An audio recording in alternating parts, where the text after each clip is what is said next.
Halo, perkenalkan nama saya Shula Kaila dari Prodi Manajemen kelas LSEG, dan video ini dibuat untuk mereview webinar SDSN yang diadakan pada hari Selasa tanggal 12 Oktober 2021. Agenda pembangunan global berawal dari MDGs yang diagendakan pada tahun 2000 sampai 2015 dengan 8 goals, 21 target, dan 60 indikator dengan fokus pengembangan terhadap manusia di negara-negara berkembang. Namun, setelah 5 tahun berjalan, MDGs dievaluasi dengan laporan 50 negara gagal dan paling sedikit mencapai satu target. Kemudian setelah MDGs muncullah SDGs yang diagendakan pada tahun 2015 sampai 2030 dengan 17 goals, 169 target, dan 281 indikator dari segi ekonomi, sosial, lingkungan, dan pemerintahan dengan fokus universal dan prinsip utama yang penting yaitu no one left behind. Common vision dari Sustainable Development ini adalah 5P, yaitu People, Prosperity, Peace, Partnership, dan Planet.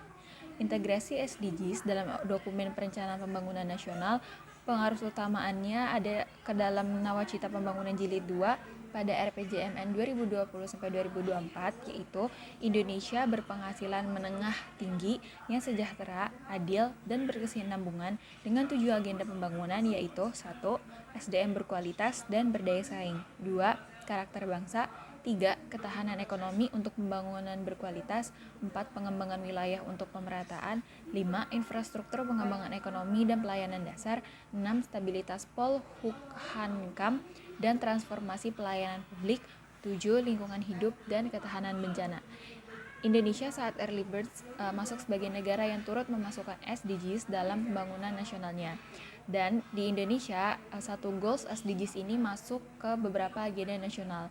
Namun ketika COVID datang dan mengganggu pencapaian SDGs ini. Kemudian PBB telah menetapkan Decade to Achieve yang artinya SDGs ini harus selesai dalam waktu 10 tahun. Dan hal ini berdampak pada Gini rasio yang meningkat. Indonesia minus 2% perekonomiannya dan mengalami soft landing, namun mengalami kontraksi juga, namun tidak sedalam negara-negara lain. Nah, untuk dari indikator no poverty indikator, di sini gizi yang sangat terdampak, terutama untuk anak-anak umur di bawah 5 tahun yang paling sensitif pada kesejahteraan keluarga yang bakalan mengalami pertama kali kekurangan gizi tersebut karena COVID ini. Dan ketika gizi mereka turun, maka prevalensi stunting akan naik jika kemiskinan naik. Jadi prevalensi stunting ini sangat berpengaruh dan berkaitan dengan kemiskinan.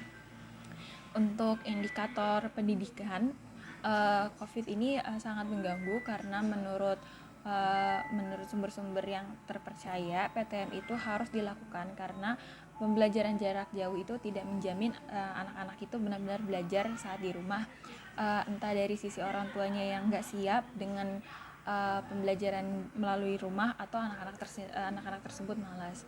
Nah, untuk PAUD yang dasarnya bermain, bagaimana dampak COVID? Pertama, anak-anak ini bakalan mengalami learning loss karena anak-anak itu cenderung nggak bisa diem kalau lagi belajar, jadi dia nggak mungkin standby di depan handphone atau laptop ketika sedang belajar. Namun COVID ini juga memberikan dampak yang baik dan juga tidak baik. Dampak baiknya bisa kita lihat beberapa waktu yang lalu semenjak COVID dan banyak dilakuin semacam lockdown, itu lingkungan itu jadi lebih bersih, langit-langit jadi lebih biru. Namun hal-hal yang tidak baik untuk lingkungan diantaranya adalah menghasilkan limbah B3 yang beracun dan berbahaya.